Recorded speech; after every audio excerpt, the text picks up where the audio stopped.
Le Paris Saint-Germain s'est imposé 3-1 du côté de Lille, Raphaël. C'était un bon match de foot, mais il n'y a pas eu que des buts et du foot. Il y a eu aussi des débats. Oui, alors exactement, puisqu'on voulait revenir. On est à 2-1 pour le Paris Saint-Germain sur cette action litigieuse. On va vous la remontrer avec le but pour les Lillois à vitesse réelle, puis le ralenti. Et puis ensuite, on va décortiquer cette action. Je ne sais pas si on l'a, les copains. Le coup franc de Djegova détourné de la tête.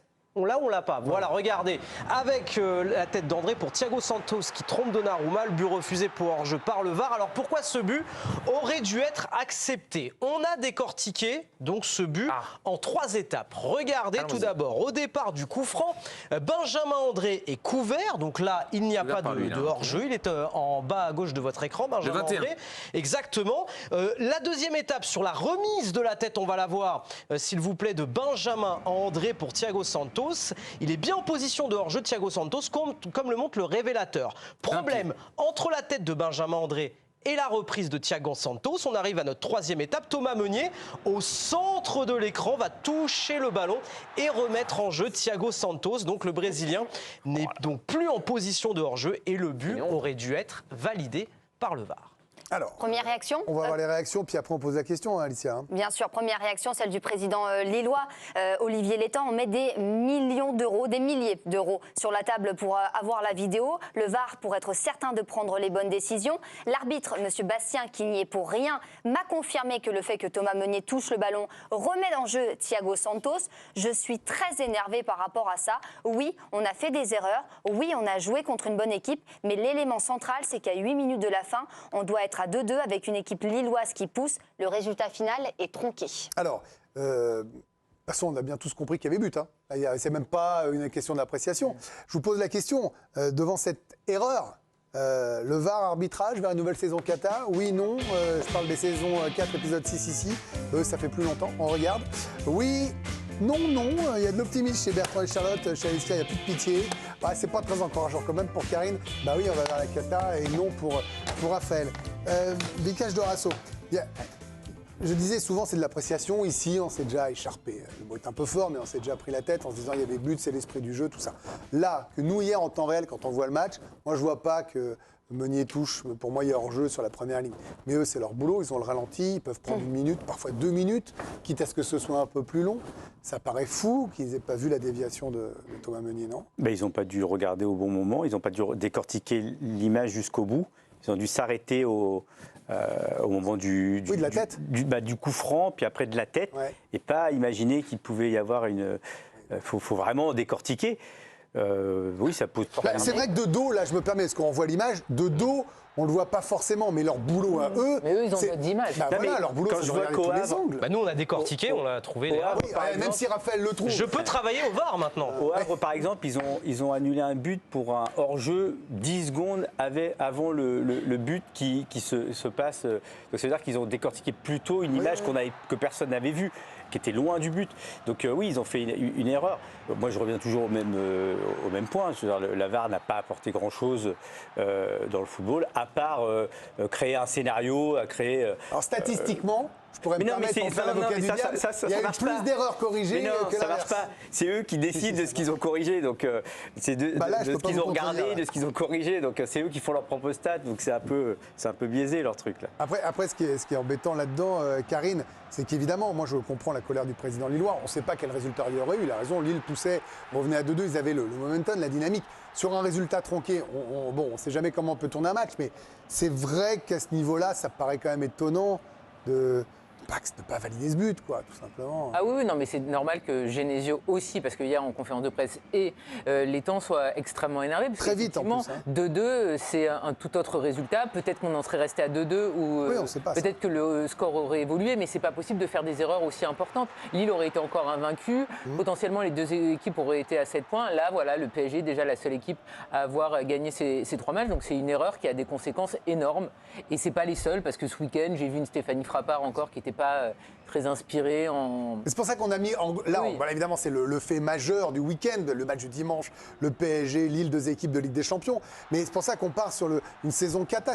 On commence déjà à s'inquiéter après 3 journées sur une nouvelle saison. Il y a eu quand même beaucoup de décisions qui amènent des débats. Le Toulousain qui est tout de suite expulsé, j'ai du mal. Le week-end d'avant, ça avait été à Monaco. Donc je ne trouve pas que sur ces 3 premières journées, on ait genre un élan positif de rentrée où tout va bien, les décisions sont prises de façon opportune, etc. Donc.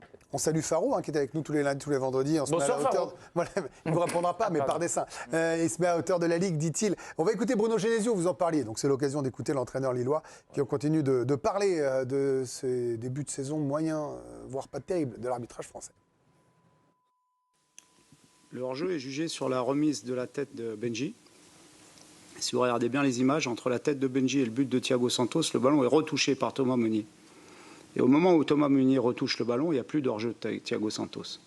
Donc le but est valable. Donc si on met une VAR et qu'elle ne sert à rien, mieux vaut ne pas mettre de VAR. Au moins, M. Bastien a fait son match, j'ai rien à lui reprocher. Mais les gens qui étaient dans le bus, je ne sais pas ce qu'ils regardaient. Peut-être qu'ils regardaient un autre match ou un film, je ne sais pas. Et une dernière réaction lilloise avec le joueur Thomas Meunier sur ses réseaux sociaux. Cruelle déception, si proche mais pourtant si loin, fier de l'équipe et du public malgré tout. J'espère pouvoir dire la même chose des arbitres d'ici peu. 3 points de suspension. Non, mais alors, moi j'aime pas quand ça règle des comptes, mais là pour le coup c'est légitime. Ouais. Charlotte, il y a quand même un truc qui tente, c'est qu'à l'Euro, l'arbitrage français a quand même été récompensé, salué. Monsieur Bastien, lui, qui est arbitre central, c'est quand même lui qui a les clés, il est même salué par Bruno Genesio. Et à l'arrivée, c'est ceux dans le VAR qui sont, ça va faire plaisir à Vikash, qui sont accusés, je pense, à juste titre hier. C'est troublant quand même ce décalage de l'arbitrage français par moment. Il n'y a toujours pas la connexion entre le VAR et les arbitres centraux, en fait. C'est ça le gros problème, le gros souci. Forcément, la VAR... C'est un scandale ce qui vient de se passer, parce que oui, ils regardent toutes les actions du début à la fin, même les actions, comme disait Vikash, 1 minute avant, enfin tout est scruté. Et moi, c'est la relation qu'il y a entre le VAR et l'arbitre central qui n'est pas bonne. Là, il est pour rien, M. Bastien. Non, il est pour rien, mais c'est pour ça. Et après, forcément, je trouve qu'encore en France, on est beaucoup critiquable. Les arbitres, voilà, ce sont aussi des acteurs de jeu. Ils ont leur ressenti. Il faut garder quand même cette part d'humanité et puis leur ressenti. Ils font des efforts de fou, ils font des courses de malades et ils n'ont pas tous les angles de vue.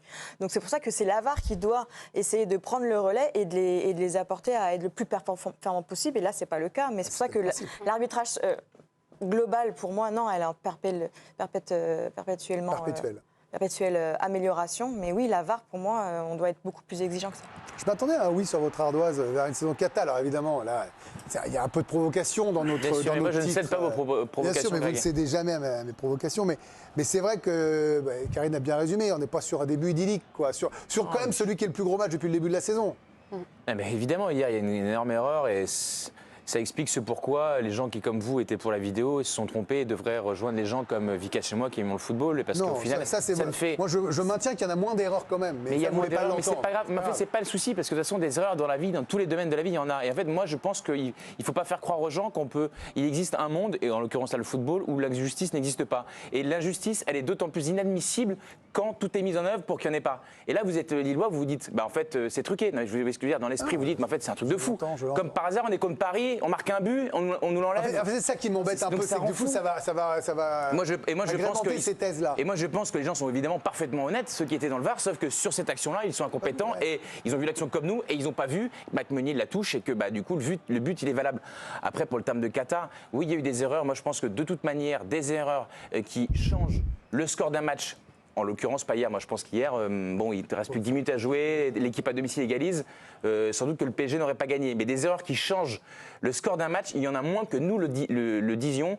Et les médias, nous les premiers, alimentons ça de manière très, très nette. Par exemple, l'erreur de potentielle, moi, je demande la vérification de Frappard sur le rouge donné à Toulouse. Toulouse, il y a 2-0, ils n'ont pas touché la balle. Je pense que rouge par rouge, Marseille gagne. Donc évidemment, c'est un sport d'interprétation. Mais qui n'est pas disponible pour le prochain match, au minimum. Donc, auquel cas, les cartons peuvent être annulés. Tu peux bosser dessus et ils vont à la commission et ça, c'est un truc sur lequel on peut progresser. Je sais que c'est rare, mais enlever un carton, c'est une fois tous les 100 ans. Et le Monégasque qui a expulsé la semaine dernière, c'est grotesque aussi. Oui. Mais c'est pas si souvent que ça que les arbitres sont comptables du résultat des matchs, heureusement. Non.